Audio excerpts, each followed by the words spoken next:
Germany of Siegfried, of mythical heroes and the barbaric splendor of all that goes with war, but the foretaste of defeat.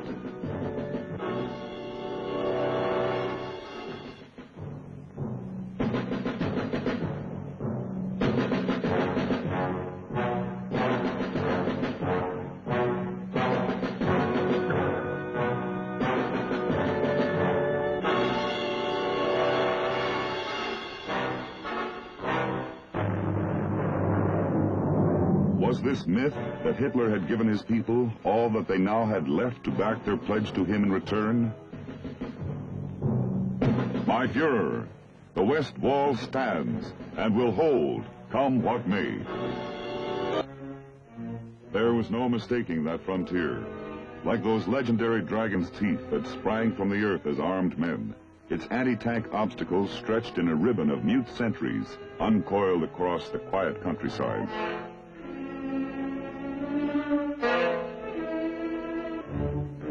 Built in the late 30s, the myth of the Third Reich was built into those dragon's teeth, drawing the face of Germany in a grimace of defiant scorn for a world at peace. Now the years of war were passing elsewhere, and the neglected line, with its empty fortifications, was becoming part of a landscape where earth and myth merged into one, as that summer now merged into fall. And with fall, the Allied threat came at last, its armies sweeping the enemy before them across Europe like leaves are swept before a vengeful wind.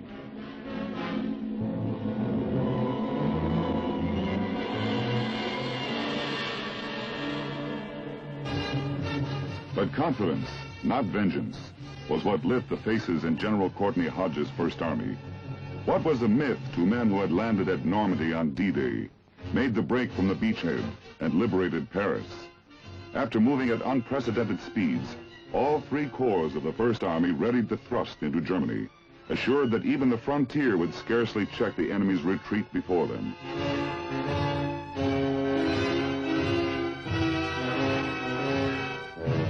It was the 7th Corps, under General J. Lawton Collins, that would set the First Army's pace and make the main effort. In order to breach the Siegfried Line's fortifications before the Germans had a chance to man them, Collins mounted a reconnaissance in force the day after the first patrols had penetrated the frontier.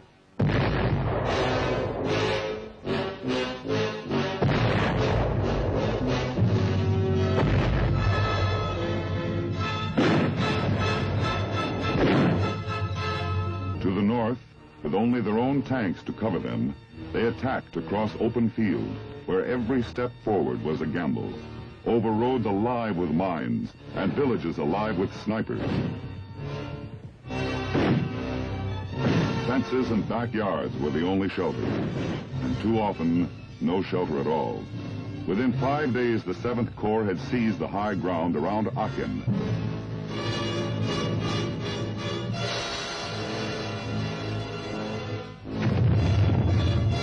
Pierced the forward band of the Siegfried Line along an 11-mile front and penetrated the heavier line of fortifications in 2 places.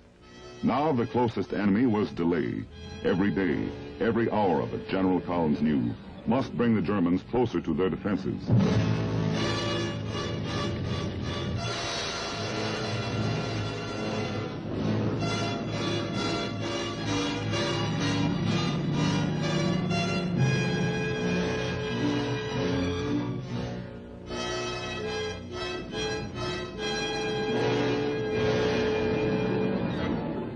Since July, Hitler himself had taken personal charge of Germany's war. His strategy for the Western Front could now be summed up in 2 words: stand fast.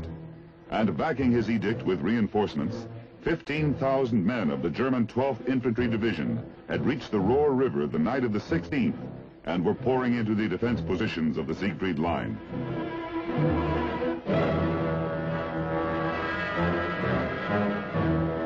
They were waiting as the 7th Corps reconnaissance burst into a full-scale attack on the line's main fortifications, extending to the south into the gloom of a forest straight from the German folk tales of the Brothers Grimm, the stifling embrace of its densely interwoven trees obscuring the sky itself, the Hurtgen forest, a name that would come to symbolize the long-drawn heartbreak and despair of war as surely as its fairy tale counterparts had enshrined the nightmares of childhood.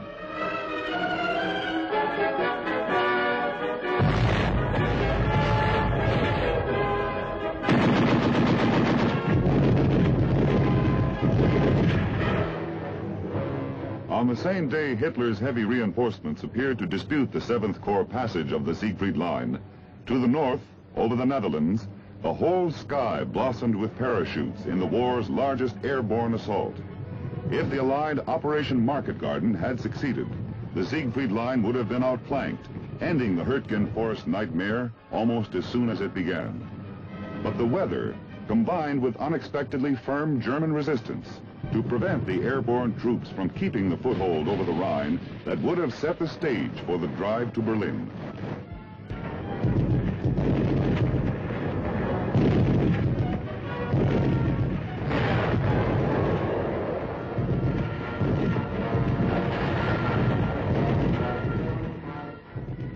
Again, there was no alternative. The Siegfried Line campaign would have to continue.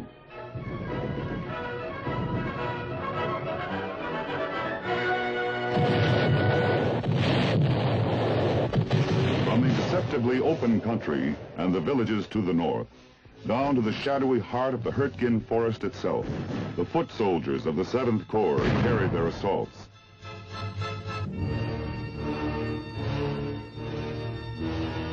But for every yard advanced, the next came that much harder. The line had been penetrated, pillboxes captured and destroyed. But of the enemy, an enemy that had fled halfway across Europe and now suddenly turned to fight with a resistance as inexplicable as it was fierce. An enemy that seemed to be everywhere and nowhere all at once. In the confusion and uncertain shadows of the thick trees, the only proofs were the prisoners and the dead laid out at peace on the forest floor.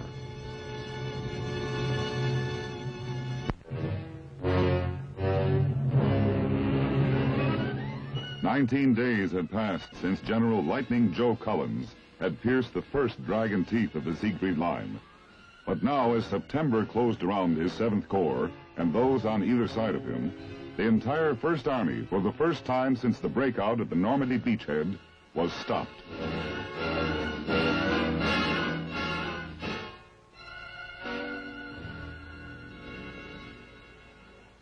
The author of the official Army history from which our narrative is drawn, Mr. Charles B. MacDonald, has been discussing this critical period of World War II with General J. Lawton Collins, retired Army Chief of Staff. General Collins, the First Army's 7th Corps actually had broken through the Siegfried Line before coming to a halt. But it was not only the fortifications that had stopped them. At that time, you were the 7th Corps commander. What was the situation? Yes, after the breakthrough in Normandy in late July, we had the Germans on the run, and we wanted to keep them on the run. We didn't want to give them a chance to stop and organize themselves. But I had hoped to get through the Siegfried defenses before we had to stop. But just as we had crossed the German frontier, we began really to run out of gasoline and ammunition, and unfortunately, out of good weather. And the loss of the good weather caused our close support aviation practically to stop. And this was a real blow. Our men were still in good shape and were anxious to keep going, but they were tired. And even more important, our tanks began to need replacement and repairs. For example, the 3rd Armored Division, which had spearheaded our attack, normally had some 230-odd tanks. But when we hit the Siegfried defenses, only about 75 of them were fully operative. Now, you remember also that the Siegfried defenses east of Aachen were very powerful defenses. And from the high ground overlooking our position, they were looking right down our throats. Now, an attacker, in order to break through, has to move. And when he does that, he gets out into the open, and then he becomes vulnerable to enemy fire. The next step now was to build up supplies, bring up reinforcements, and reorganize in order to exploit your breakthrough with a new drive by the First Army to the Rhine River. Yes, that's right. We had to do all of these things, but we still had unfinished business right where we were. In fact, there were 3 attacks that had to be launched. To the north of Aachen, the First Army had to get its 19th Corps through the Siegfried defenses. And then south of Aachen and the Hürtgen Forest, the 5th Corps, the right-wing corps of the First Army, had also to get forward. But in order for them to move, the 7th Corps in the center had to clear the Hürtgen Forest. These things were necessary in order that we could exploit the breakthrough that we'd already made through the first set of the Siegfried defenses. And then, in addition, we had Aachen, the city of Aachen, on our left. And while we dominated the high ground overlooking Aachen, we couldn't go past the city and leave a pocket of resistance there on our left rear. So therefore, the 7th Corps had to capture Aachen. Now, all of these things, these 3 attacks, had to be coordinated by General Courtney Hodges, the fine commander of the First Army, who, in my judgment, never has received proper public recognition for the great job that he did in leading the First Army all the way from our breakthrough in Normandy to our meeting with the Russians on the Elbe River. Aachen, ancient capital of the Holy Roman Empire, was attacked on October 8th.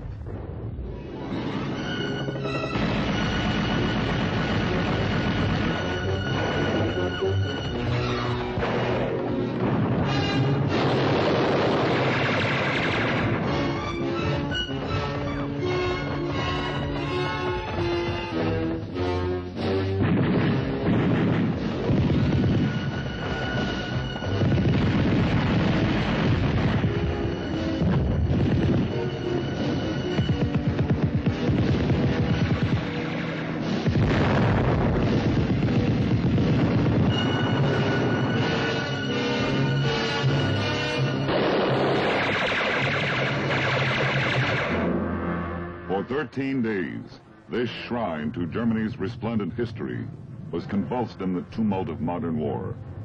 All the vain hopes of the 20th century crowded through streets that had witnessed the serenity of medieval culture and learning, and the coronation of 32 emperors and kings. To the Americans, the surrender of Aachen meant another concentration of enemy resistance wiped from their path. To the returning refugees, evacuated when the order had come for the city's last-ditch defense, in these crumbled ruins lay the still warm ashes of the myth of the Third Reich, dating now not the 1,000 years into the future that Hitler had pledged it, but more than 1,000 years back, to the day when the city had given birth to Charlemagne, Emperor of the West. In terms of war, Aachen now belonged to the past.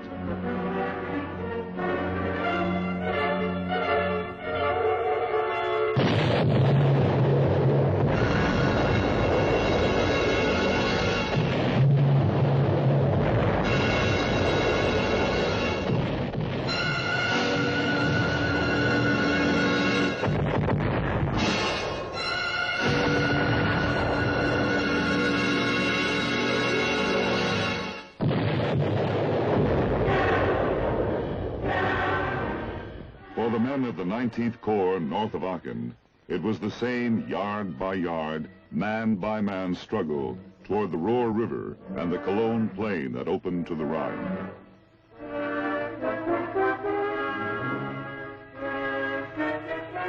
But below Aachen, still lying athwart the entire south wing of General Hodges' First Army, the Hürtgen Forest remained uncleared. November came, and with it, the staggering assault delivered by the 28th Division of General Giraud's 5th Corps. But the merciless forest absorbed that wholesale tragic heroism and asked for more. Courage was no match for it, measured in any amount of men. It devoured them and asked for more. It had become a nightmare from which there was no awakening, even as a new enemy joined the old. The worsening weather was an enemy the men could come to grips with, but to almost as little avail. And like the old one, it seemed to become more tenacious as the days passed.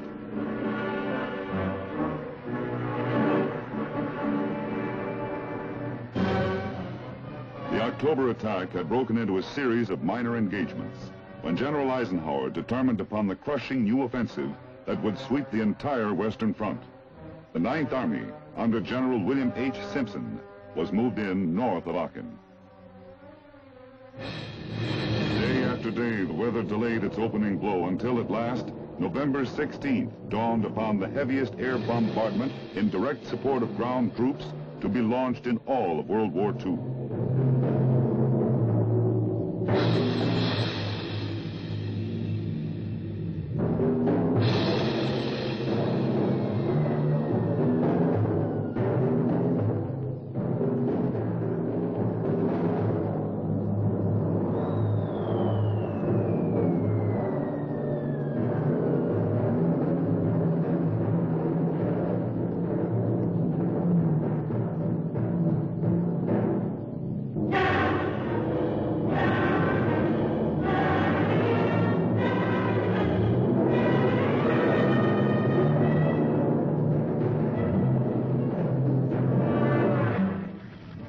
The British Second Army to the north, the American First and Ninth Armies were to drive for the Rhine. Again, the main effort would be made in the Aachen sector, as the most direct route to the vital Ruhr industrial area, Germany's arsenal. And there again, it would be made by the 7th Corps.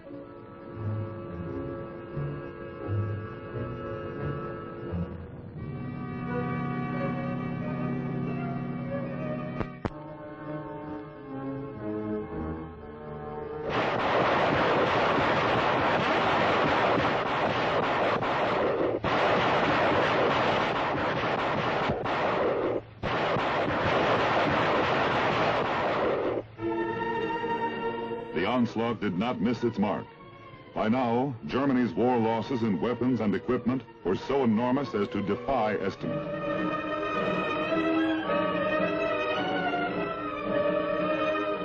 The summer months alone had taken over 1 million German casualties, and now new and uncounted numbers pressed the total to nearer 4 million since the war began.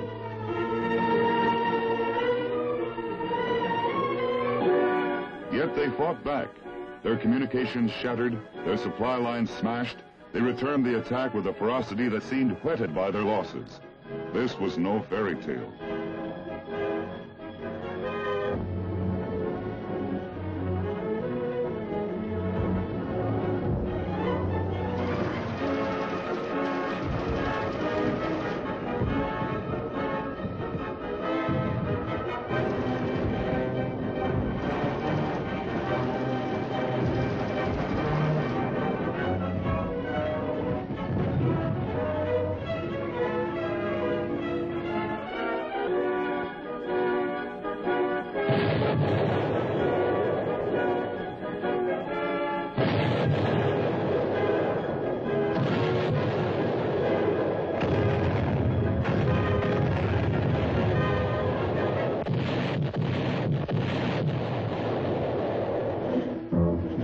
This was no myth.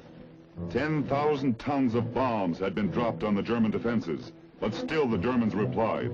From the Allied Supreme Command down to the exhausted GI, it had not even the fairy tale's horrifying logic. It was war.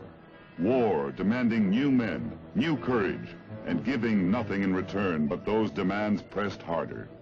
Hopes for the sweeping success of the great November offensive had been swallowed, just as the Hürtgen Forest swallowed new reserves and asked for more. It was war that demanded casualties any way it could get them, and the winter became as vicious an enemy as any lurking behind the trees. In the Hürtgen Forest, it was war where battle tactics lost their meaning, where gains were still measured in yards, in feet, in dead. Still, they were gains. And while battle strategies might founder, the inexorable rules of war would demand that either advance or retreat must eventually prevail. Even in the Hürtgen Forest, one of those must prevail. It was advance.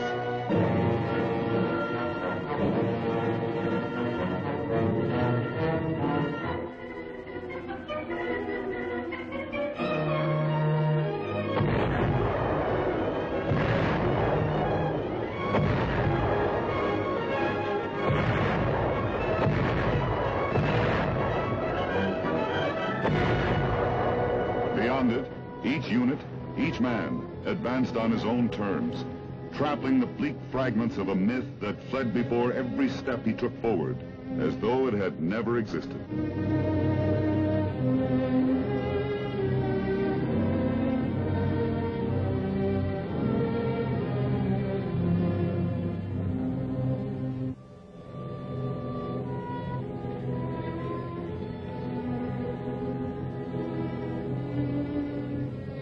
as though nothing but cold and mud had ever existed. Beyond the Hurtgen forest, war became human again, but that did not repeat it.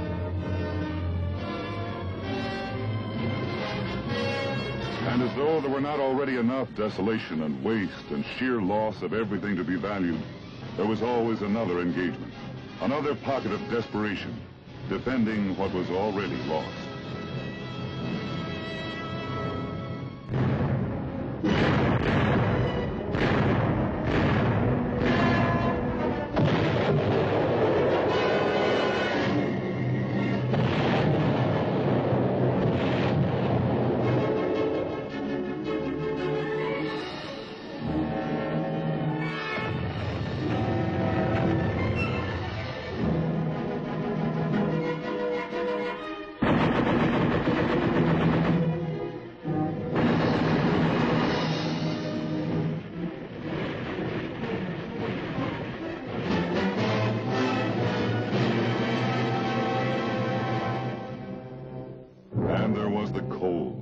Echoing in desolate wastes of roads and towns and people in ruin, the hollow entreaties of defeat.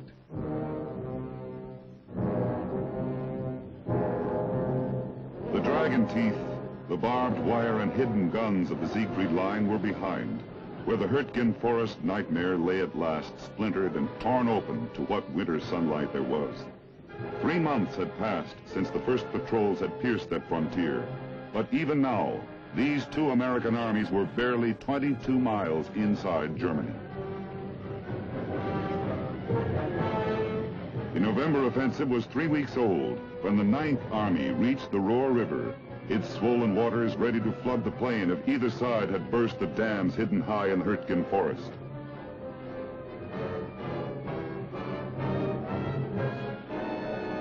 A week later, a long week of hard fighting, because no one could have named its end. The First Army broke through to the Roer River, and the plain opened out toward the Rhine, where hope lay that war, even this war, might end. The Siegfried Line campaign was a part of history, but was it a part, and perhaps, after all, the real part of war? General Collins, the dash of long sweeping drives was conspicuously absent from this campaign, but that is what much of war is like, long periods of dogged, determined fighting.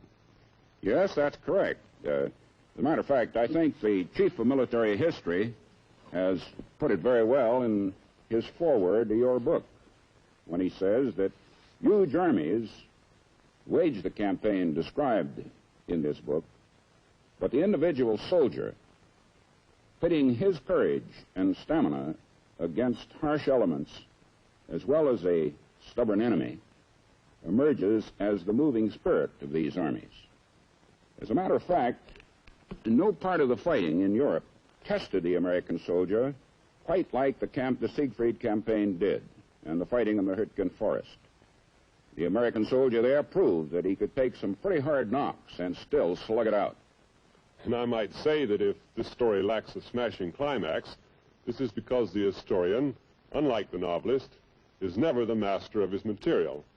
Ordinarily, of course, the campaign would have continued with a big push across the Roer River to the Rhine. Yes, but as a matter of fact, while we were slugging it out in the Hurtgen forest, Hitler was planning a major counteroffensive to the south of us that he hoped would end the war. And there, about 25 miles south of Aachen, he hit a very thinly held part of our line, made a breakthrough there, and it led into what became known as the Battle of the Bulge. And this goes a long way toward explaining the fierce resistance put up by the Germans on the Ruhr Plain and in the Hurtgen forest. Looking ahead to his counteroffensive, Hitler had ordered that no Allied soldier was to be allowed to set foot beyond the Ruhr River. Yes, but fortunately, in the Battle of the Bulge, we used up all of the German reserves of men and material west of the Rhine River, and the attacks of the First and the Ninth Armies through the Siegfried defenses prior to the Bulge had chewed up all the local reserves available, so that when we moved back north north of the Bulge to renew our attack across the Ruhr River and the Cologne Plain, things moved along very rapidly. And we soon had Cologne, as a matter of fact, within 2 weeks, and we were firmly on the Rhine, and thereby had guaranteed the ultimate success of our war in Europe.